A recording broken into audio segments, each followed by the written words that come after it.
বন্ধুরে আমার, বিশ্ব নবীর বাড়িতে সন্ধ্যাবেলায় মেহমান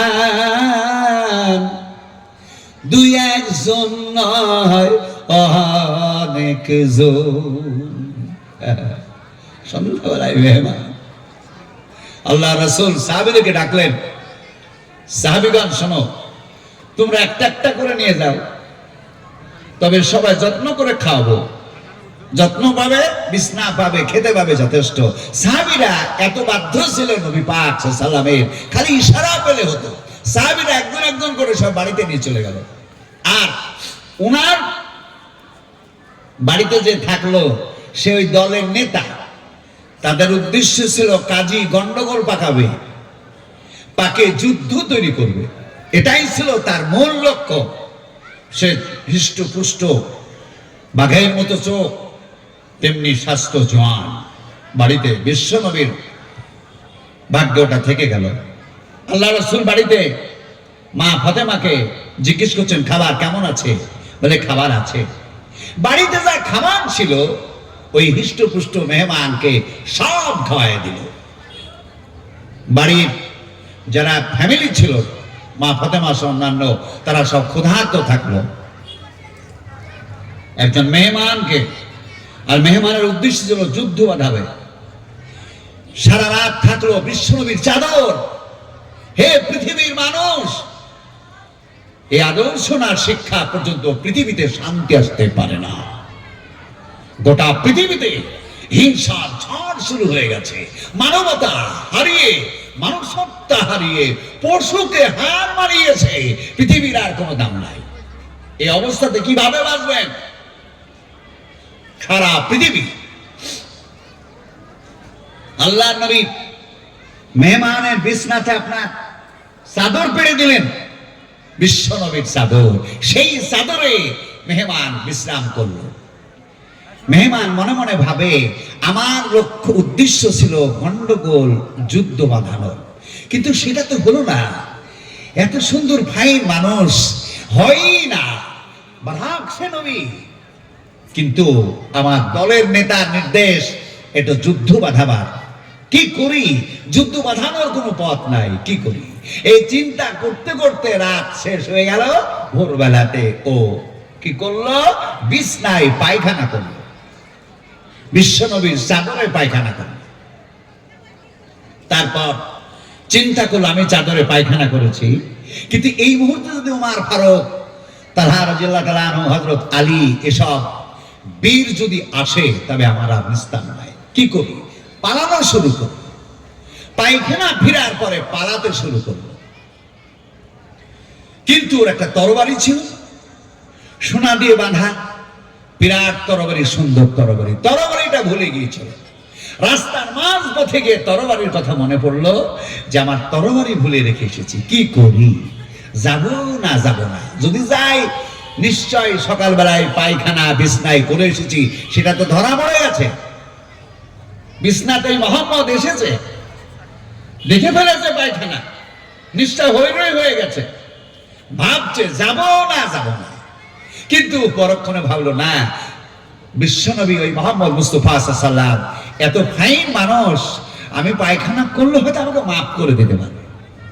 এই 7-5 চিন্তা ভাবনা করে আবার ঘুরে আসছে। আস্তে আস্তে দেখে পুকুরের পাশে বিশ্বনবী বিছনায় থেকে চাদর, পায়খানা সহ নিয়ে গিয়ে ওই জলাশয়ে পানিতে ধৌত করছেন। ওমর ফারুক বলে, হুজুর, ইয়া রাসূলুল্লাহ, কি করেন? বলে, তোমার ওই মেহমান ভাই বিছনায় পায়খানা করেছে, সেইটা একটু ধৌত করছে। ওমর ফারুক খুব ব্রেনিয়াল। ওমর ফারুক বলছে, বেটাকে ফেলে না, একদম এক তরবারিতে দুথান করে ফেলবে। ও ইচ্ছা করে বিছনাতে পায়খানা করেছে। এরকম মনে কথা বলছেন, আর ও ওই পুকুরের পাড়ি থেকে কথাটা কানে শুনলো, ওমরের কথা। ওমর বলল কথাটা। বিশ্বনবী বলল, না না না ওমর, আমি তো পায়খানার সে চাদরটা আমি ধৌত করে ফেলেছি, তোমাকে মারতে হবে না। ও বুঝলো, না, ভুল করেছি, ওনার বিছনায় পায়খানা করে আমি ভুল করেছি। ভাই আমার, বন্ধু আমার, শোনায় আমার, এত প্রেম এত ভালোবাসা বিশ্ব নবীর গো, আল্লাহ আল্লাহর প্রেরিত দয়ার ভান্ডার রহমাতাল লিল আলামিন। ও পায়খানা কান্নিওয়ালা নেমে আসলো, আল্লাহর নবী বলেন, বাসা কোথায় গিয়েছিলি? আমি তোমার জন্য ঔষধ ম্যানেজ করেছি, তুমি বিছনায় পায়খানা করেছো। বারবার যুদ্ধ করার জন্য এসেছিল, দলের নেতাদের কাছ থেকে পরামর্শ করে এ ব্যক্তি বলল, হুজুর মাফ করবেন, আমি পায়খানা করেছি আপনার বিছানায়, আপনি আমাকে মাফ করবেন। আর এই সুন্দর ধর্ম, এই সুন্দর ইসলাম, হায় রে মহান আল্লাহ পাকের ধর্ম ইসলাম, এই ইসলামে আমার জায়গা করে দিন। বলুন সুবহানাল্লাহ। আদর্শ। আল্লাহর নবী বললেন, তবে কালেমা পড়ে না। ও কালেমা পড়ে নিল, আশহাদু আল্লা ইলাহা ইল্লাল্লাহ ওয়া আশহাদু আন্না মুহাম্মাদান আবদুহু ওয়া রাসূলুল্লাহ। মুসলমান, আল্লাহর নবীর আখলাক, আল্লাহর নবীর মানবতা চরিত্র এত উত্তম ছিল, এই মানবতার কারণে অন্ধকার জাহেল বর্বর তারা বিনা দ্বিধা বিনা প্রশ্নে ইসলাম কবুল করেছে। সুবহানাল্লাহ। বাইরে আমার, বন্ধুরে আমার, শোনায় আমার, বিশ্ব নবী সাহাবীদেরকে নিয়ে মসজিদের ভেতরে বসা, সবাই বসে আছে। ইহুদিরা পরামর্শ করেছে বিশ্ব নবীর সঙ্গে যুদ্ধ করবে, একজনকে পাঠায়া দিয়েছে। বিশ্ব নবী সহ সাহাবীরা মসজিদের মধ্যে আছে, তুই যা, আমরা জঙ্গলে বসে থাকলাম, তুই গিয়ে, ওরা বসে থাকবে মসজিদে আর তুই পেশাব করবি। বিশ্ব নবী সহ সাহাবীরা বসে আছেন মসজিদে, আর ও দাঁড়িয়ে দাঁড়িয়ে পেশাব করছে মসজিদের গায়ে। তরবারি বের করছে। আল্লাহ রাসূল বললেন, থামো, ওকে পেশাব করতে দাও, ওকে পেশাব করতে দাও, তরবারি মেরো না। পেশাব কমপ্লিট। আল্লাহ নবী বলেন সাহাবীকে, সাহাবী শোনো, এই ব্যক্তি পেশাব করেছে, তোমরা একটু পানি নিয়ে এসে ধুয়ে দাও। সাহাবীরা পানি নিয়ে এসে ধুয়ে পেশাব বের করে দিলেন মসজিদ থেকে। আল্লাহর নবী মিষ্টি ভাষায় সুন্দর করে নরম করে বলছে, বাবা এটা মসজিদ, নামাজের জায়গা, আল্লাহর ইবাদত বন্দেগীর জায়গা, এইখানে পেশাব করতে হয় না। ওর মন ভেঙে গেল, ওর এই পাষাণটা ভেঙে গেল। বলল, হুজুর আমি ভুল করেছি, অন্যায় করেছি, আমি আপনার মসজিদে পেশাব করে আমি ভুল করেছি। বারহাক আপনি নবী, মেহেরবানি করে আপনি আপনার এই সুন্দর ধর্মের ছায়াতলে আমাকে স্থান দিন, আমাকে আপনি গ্রহণ করে নিন, আমাকে কালেমা পড়ে মুসলমান করে নিন। সঙ্গে সঙ্গে কালেমা পড়ে সে বেচারা মুসলমান হয়ে গেল। বলুন সুবহানাল্লাহ। মানবতার কারণে, ভালোবাসার কারণে, মানুষকে ভালোবাসা, মানুষকে ভালোবাসা, এটা কার নির্দেশ? আল্লাহর নির্দেশ। কালেজার টুকরোর সোনার চাঁদ, প্রত্যেকটা মানুষকে ভালোবাসা। মানুষের প্রতি যদি মায়া মমতা স্নেহ না থাকে, সে মানুষই না।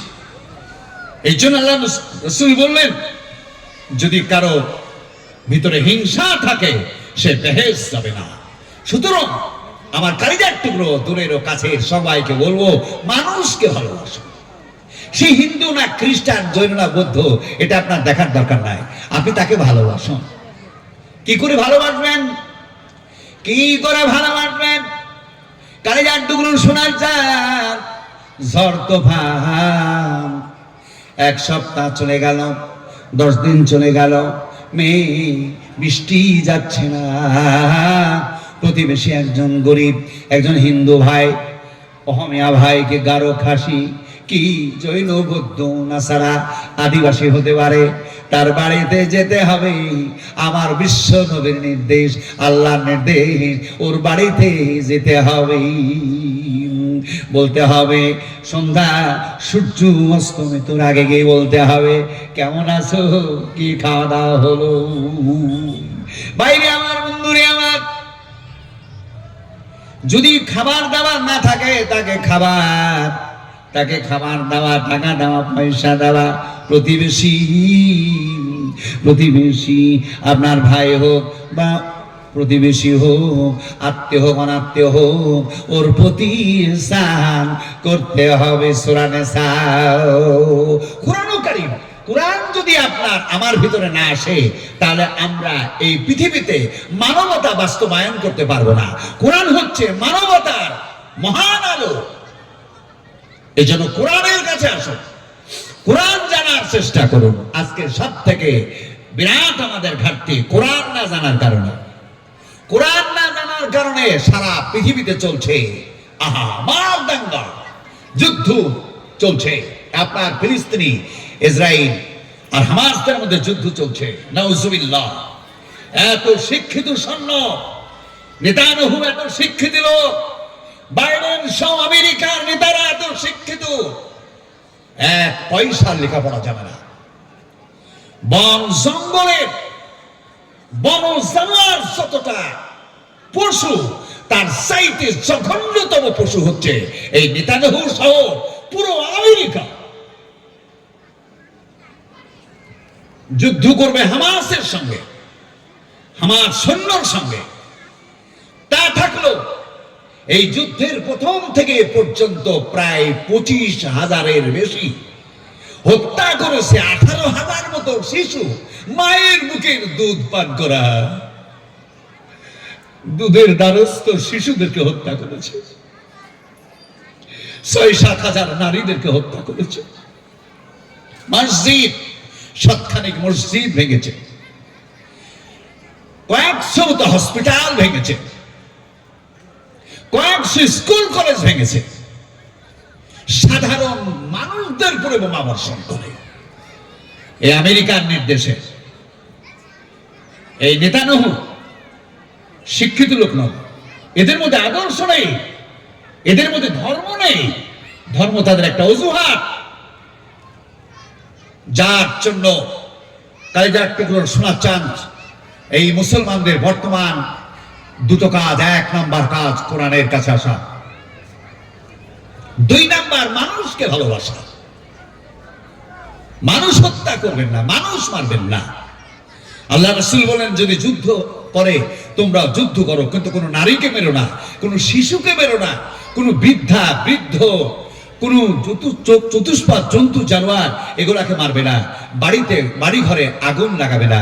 আপনাকে কি বলবো, গাজার জেরুজালেম বাইতুল মুকাদ্দাসের চারিদিকে যত মুসলিম পল্লী ছিল, হাজার হাজার দলিত। কিসের লেখাপড়া? কি খেয়ে লেখাপড়া করেছো? তোমার মধ্যে মানবতা নেই। এটা যুদ্ধ। এ আমার কালেজার টুকরো শোনা চান, কোথায় শিক্ষা? কোরআন ব্যতীত শিক্ষার মান কোথায়? আমার কালেজার টুকরো শোনা চান। এর জন্য কোরআনকে কাছে নিন। আপনার ভিতরটা আলো হয়ে যাবে, আপনার ভিতরে নূর চমকাবে। বাংলাদেশ, নাউজুবিল্লাহি মিন যালিক। আমার মনে বলে যে বাংলাদেশের কথা যদি মনে পড়ে তো তওবা করি। বাংলাদেশে চলছে ঝড়। কেন? এখানে কোরআনকে এখনো চিনতে পারেনি, ইসলামকে এখনো বুঝতে পারেনি। সেখানে চলছে ঝড়। এশিয়া মহাদেশের মধ্যে সব থেকে জঘন্যতম জায়গা হচ্ছে বাংলাদেশ। এই বাংলাদেশে কোরআনে আগুন লাগাচ্ছে। এই বাংলাদেশে আলেমদের ফাঁসি দেওয়া হচ্ছে, এই বাংলাদেশে রাজনীতির অজুহাতে মার দাঙ্গা। পাগল কোথাকার! সংখ্যাগরিষ্ঠ মুসলিম অধ্যুষিত জায়গা, সেখানে কোটি কয়েক হিন্দু। ভারতবর্ষে আমরা 36 জাতি নয়, বহু জাতি একসাথে বসবাস করছি। লজ্জা নেই? বাংলাদেশি তুমি প্রাইম মিনিস্টার, তোমার শিক্ষা যোগ্যতা নেই, তুমি নিজকে মুসলমান বলো, এটা তোমার লজ্জা করা দরকার। মুসলমান কাকে বলে? মুসলমানকে যার দ্বারা একটা পিঁপড়া মরবে না, যার দ্বারা একটা পিঁপড়া মরবে না, যার ভিতরে হিংসা থাকবে না, সেই হবে মুসলমান। আমার নবী বলেছেন, যার মধ্যে হিংসা আছে সে বেহেশত যাবে না। বাংলাদেশের দিকে তাকায় দেখেন কি অবস্থা। কালিমার টুকরো শোনাচ্ছেন, বাংলাদেশে কোরআন ও কারিম আছে, কিন্তু কোরআন কারিম এর মান নেই। এই কোরআন ও কারিম অবতীর্ণ হয়েছে মক্কার মাটিতে, কিন্তু কোরআন ও কারিম ব্যাখ্যা বিশ্লেষণ, কোরআনের মান ইজ্জত সম্মান ভারতবর্ষের মাটিতে। বলুন সুবহানাল্লাহ। এটা সব থেকে গর্ব। সারা পৃথিবীর মধ্যে সব থেকে বড় মাদ্রাসা হচ্ছে দারুল উলুম দেওবন্দ। এই উত্তরপ্রদেশে, এই আদিত্যনাথের দেশে মাদ্রাসাটা। গোটা পৃথিবীর মধ্যে সব থেকে বড় বৃহত্তম মাদ্রাসা হচ্ছে দেওবন্দ। এখানে আমরা হিন্দু, মুসলিম, জৈন, বৌদ্ধ, গারো, খাসি, ওসমিয়া একসাথে বসবাস করছি। এই আসাম থেকে টেনে আসলাম, কপালে সিঁদুর ভরা যাচ্ছে নবদ্বীপ। জেনারেল আমরা আসলাম, গেছিলাম রিজার্ভেশনে, কিন্তু টিকিট পাবো না বলে জেনারেলে আসলাম এই জালসার জন্য। এত ঠাসাঠাসি, সিট থেকে উঠে দাঁড়ালাম, দেখুন বিটি মা তুমি বসো, সিঁদুর পরা, পেটে বাচ্চা আছে। আস্তে আস্তে ডাল খোলা এসে মেয়েটা বলছে, কাকা বাবা আপনি একটু বসুন। বলছে, না মা, তোমার থেকে আমার এখনো শক্তি বেশি আছে। যদিও বয়সটা আমার 72 ছাড়িয়ে 73-এর মধ্যে ঢুকছে, এখন পর্যন্ত শরীর আমার স্ট্রং হয়ে আছে। মা তুমি বসো। আরে কপালে সিঁদুর, কিন্তু বারবার ভাবছে একটা মৌলভী সাহেব জায়গা দিয়ে দিল মেয়েটাকে। ইয়েস, এটা আমার আল্লাহর নির্দেশ। আমার আল্লাহ বলবেন, রাস্তায় যখন চলবে পথিকদের সাথে ভালো ব্যবহার করু। রাস্তায় যখন চলবে পথিকদের সাথে ভালো ব্যবহার করো। কারো টাকা পড়ে যাওয়া তুলে নিও না, কারো পকেট মেরো না, কারো টাকা পড়ে যাওয়া তুলে নিও না। বাসে যখন চলবে সিটে বসে আছো তুমি, কোনো বৃদ্ধ, কোনো বৃদ্ধা, কোনো অসহায় নারী, পেটে বাচ্চা অথবা কোলে বাচ্চা, আল্লাহ বলেন ওকে সিট ছেড়ে দাও। আপনার সাবিল সূরা নিসা, আল্লাহ বলেন রাস্তায় তুমি চলছো ওকে সিট দিয়ে দাও। বৃদ্ধ তুমি জওয়ান, ওটা বৃদ্ধ একজন মা, কি মুসলিম কি হিন্দু, কি গারো কি খাসি, ওটা দেখার দরকার নেই। মানবীয় সম্পর্কের প্রেক্ষিতে আমরা সবাই আপন, একই আদম, এক হাওয়া থেকে আমাদের জন্ম, এক পৃথিবীতেই আমাদের বসবাস। অতএব তুমি ভিতরে দয়া মায়া মমতা স্নেহ ভালোবাসার পাহাড় বানায়া নাও। ছেড়ে দাও। আল্লাহর নির্দেশ, কোরআনের নির্দেশ, সূরা নিসা। এই জন্য আপনাকে কোরআন জানতে হবে, আপনার হিংসা ভিতর থেকে দূর হয়ে যাবে। কখনো নয়। বাইরে আমার বন্ধুরা আমার, আল্লাহ বললেন আতিউল্লাহ, আল্লাহর আনুগত্য করো, আতুর রাসূল, আর রাসূলের আনুগত্য করো। ফামাইয়া, আর যদি আল্লাহ রাসূলের আনুগত্য করো, ফাকাদ আতাল্লাহ, আল্লাহর আনুগত্য করা হবে। রাস্তা দিয়ে যাচ্ছে হায় রে বিশ্ব নবী, ওই রাস্তার মাঝপথে একজন হায় রে টাকা পয়সা সোনা খাদ্য খাবার বাঁধা একটি বেডিং মাথায় তোলার চেষ্টা করে, কিন্তু মাথায় তুলতে পারে না। বিশ্ব নবী বললেন কাইফা হালুকা মা, কি হলো? বলে বেটা আমি মক্কা থেকে তাইপে যাব, ওই তাইপে আমার স্বামী, আমার ভাই, আমার ছেলেরা চলে গেছে, আমিও যাব, তো এই বোঝাটা আমি তুলতে পারি নাই। আল্লাহ নবী বললেন মা দেখি আমি পারি কিনা শোনা চান। বিশ্ব নবী বোঝাটা ছেড়ে দেখেন ভারী। নবী বললেন বিটি মা, পৃথিবীর যত নারী সব মায়ের জাত, সব মায়ের জাত, খালি আপনার স্ত্রী বাদে, আপনার স্ত্রী বাদে পৃথিবীর যত নারী আছে তা হিন্দু, মুসলিম, জৈন, বৌদ্ধ, শিখ, সাঁওতাল, আদিবাসী সব আপনার মায়ের জাত। বিশ্বনবী মা আমেনার ছেলে, আর তাকে দুধ দিচ্ছে হালেমা, তিনি একজন ইহুদি বুড়ি, দুধ দেওয়ার জন্য চলে গেলেন। যে কোনো মা আপনাকে দুধ দিতে পারে। বছর 8-10 হবে, আমি যাচ্ছিলাম নাগাল্যান্ড, যাচ্ছিলাম কামরূপ এক্সপ্রেস ট্রেন ধরবো, বৈকাল 4টার টাইমে যাচ্ছি। ইতিমধ্যে গাড়ির মধ্যে দেখি এক মুসলিম ছেলে বাপ কোলে করে নিয়ে যাচ্ছে বহরমপুর। স্ত্রী আছে, বেডে আছে স্ত্রী, তাই স্ত্রীর কাছে যাচ্ছে স্বামী, তো ছেলে তার দুধের ছেলে বাড়িতে রেখে মা হসপিটালে, তাই মায়ের কাছে ছেলেকে নিয়ে যাচ্ছে বাপ। ছেলে এত কাঁদা, কেউ শুকাতে পারলো না।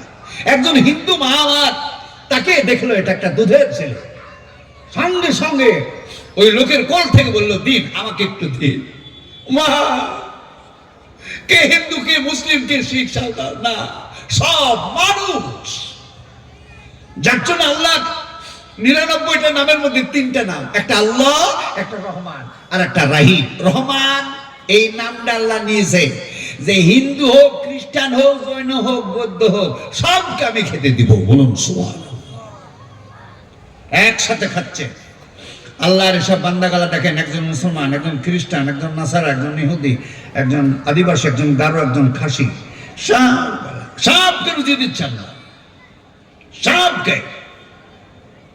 এই পৃথিবীর যত মানব জাতি যে ধর্মই করুক না কেন, প্রত্যেকেই ডেলি খায় না, খায় না, খায়।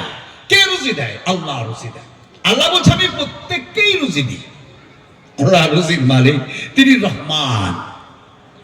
আমার কালেজার টুকরো শোনাচ্ছেন, সকল মানুষের প্রতি, সকল প্রাণীর প্রতি তার এত দয়া, এত মায়া, এত মমতা, তাই তার নাম রহমান।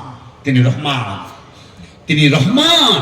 এই রহমান নামের গুণে গোটা বিশ্ব জগতের সমস্ত প্রাণীকুলকে তিনি পেট ভরে রুজি দেন। কাউকে দেন, কাউকে দেন না, এমন নাই। আল্লাহর অন্তরে হিংসা নাই। এর জন্য আল্লাহ কি বলে? আতিউল্লাহ, আনুগত্য করো কার? আল্লাহ ও রাসূলা, আর আনুগত্য করো নবী। নবী কি করলো দেখেন, বললো মা আমি তোমার এই বেডিংটা কি মাথায় করে বহন করে দেব? মক্কা থেকে টাইপ 30 কিলোমিটার, 30 কিলোমিটার। মেয়েটা তাকাচ্ছে, পায়ে থেকে মাথা পর্যন্ত তাকাচ্ছে। তাকানোর পরে বলল বাবা তুমি বহন করে দিবা? বলে হ্যাঁ।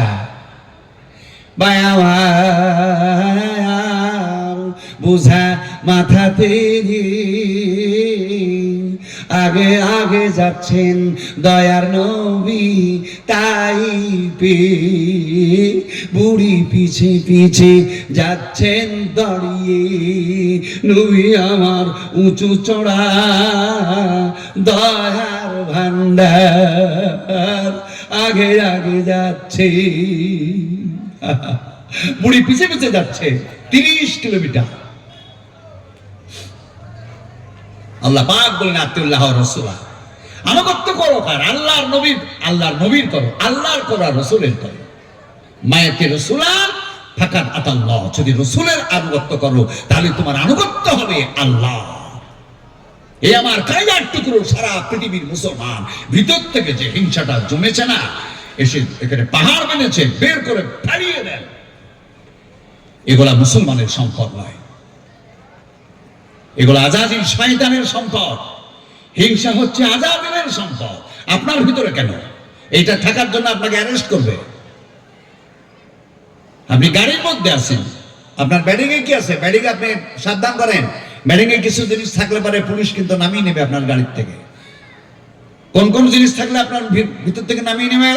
যদি এই আপনার ব্যাডিং এর মধ্যে রসগোল্লা থাকে, পুলিশ বাবু নেবেন না। যদি আপনার ওর মধ্যে পুলা বিরিয়ানি থাকে, পুলিশ নেবেন না। যদি আপনার এর মধ্যে আপনার গোস্ত রুটি থাকে, নেবে না। না, যদি গাঁজা থাকে আপনাকে টানাটানি শুরু করতে হবে। এইরকম যে জিনিসগুলা অবৈধ জিনিস, মানুষের স্বাস্থ্যের ক্ষতিকর, এই জিনিসগুলা যদি আপনার কাছে থাকে ব্যাগে, পুলিশ আপনাকে অ্যারেস্ট করবে। আর যদি রসগোল্লা মিষ্টি থাকে, কিচ্ছু না। আপনি একজন মুসলমান, আপনার মধ্যে হিংসা থাকবে, আপনাকে শয়তান টেনে নিয়ে যাবে। হিংসার মালিক হলো শয়তান, আর প্রেম ভালোবাসা রহমতের মালিক হলো আল্লাহ। পিছ থেকে বুড়ি দম করে পড়ে গেছে পাথর বেঁধে। বিশ্বনবী বলেন, বুড়ি মা মা মা মা বলবেন। বিশ্বনবী মেয়েদেরকে মা বলেছেন। উনি বলেছেন মা, মেয়েদেরকে মা বলবেন। আপনার স্ত্রী বাদ দিয়ে গোটা পৃথিবীর সব নারী মায়ের জাত। তার মধ্যে 14 বিবি, এরাও মা। আপনার মা মা, আপনার বিটি আপনার মা, আপনার বোন আপনার মা, আপনার দাদি আপনার মা, আপনার নানি আপনার মা, আপনার দুধ বোন আপনার মা, তারপরে আপনার ছেলের স্ত্রী আপনার মা, তারপরে দুধ বোন আপনার মা, তারপরে আপনার শাশুড়ি আপনার মা, আপনার শালি, আপনার স্ত্রীর বড় হোক আর ছোট হোক, খবরদার চোখ কানা করে ফেলবেন। যদি চোখকে ঠেকাতে না পারেন তাহলে চোখ আপনি তুলে ফেলবেন। যদি আপনার এই স্ত্রীর ছোট বড় এই বোনের দিকে যদি এগুলোর দিকে যদি চোখ যায়, তাহলে সে চোখকে যদি রুখতে না পারেন, চোখকে তুলে ফেরিয়ে দেন। এগুলো আপনার মায়ের জাত। শালি আপনার মা, আপনার স্ত্রী বেঁচে আছে, এই অবস্থায় এই মায়ের লাইনে দাঁড়িয়ে আছে। 14 বিবির মধ্যে একজন আপনার শালি, সে আপনার ছোট বোন, ছোট মা। এগুলো সব মা। গোটা পৃথিবীর যত নারী আছে সব মা। মা বলেন, কোন নজরে দেখবেন না। কোরআন কানে বলল, কুল্লিল মুমিনিনা ইয়াগুযু মিন আবসারিহিম। হে নবী, আপনি বলে দিন পুরুষরা যেন নারীদের দিকে না তাকায়, পুরুষরা যেন নারীদের দিকে না তাকায়। লেখাপড়া করেছি যথেষ্ট, মোবাইল কাছে ছিল না। মোবাইলটা আমি ভয় পাচ্ছিলাম যে মোবাইলটা ঠিক একটা ভালো জিনিস হবে না। হ্যাঁ, এটা ছেলে, এটা ছোট 6 ছেলে, তার মধ্যে 4টা ছেলেকে এক লাইনে আলেম বানাচ্ছে, আর বাড়িতে 5-6 জন সব বিএড কমপ্লিট করলো। এই যে বসে আছে টুপি মাথাতে দিয়ে, এটা মাধ্যমিক দিবে, এবার মলনা পড়ছে। এই মোবাইলটা ও একবার ভিডিও করছে, কি বলছে ওগুলাকে কি করে ছাড়বে, ছাড়লে যে সময় যা হয় তাই হোক। আজকে যেমন ভাইরা শুনছে, সারা বছর শুনুক লোকে। তো এই মোবাইলটা আমার বড় ছেলে বলে, আব্বা বাইরে গেলে ট্রেন কখন আসছে কখন যাচ্ছে এগুলো সব বুঝতে পারবেন। ঠিক আছে, কিন, একটা ভালো দাম দিয়ে মোবাইলটা কিনে নিয়ে আসলো, এনে আমাকে দিল যে এইরকম করতে হয়। আমি ঠিক আছে। এইরকম করতে গিয়ে দেখি নাউজুবিল্লাহ মিন যালিক, বিশ্বের বুকে যত সুন্দরী মেয়ে ছেলে আছে আর পৃথিবীতে নাই, সব ইন্টারনেটে। এই মোবাইলের সুইচ অন করলেই কারো গায়ে কাপড় আছে, কারো গায়ে নাই। আর কোরআন কি বলল? মেয়েদের দিকে তাকাইও না, মেয়েদের দিকে তাকাইও না। কার কথা? আল্লাহর কথা। মেয়েরা মায়ের জাত, সেদিকে তাকালে আপনার মনের মধ্যে বদমাইশি করবে। আপনার কাছে তিনজন শয়তান আছে, তিনটা নাফস আছে, তার মধ্যে একটা শয়তান আছে।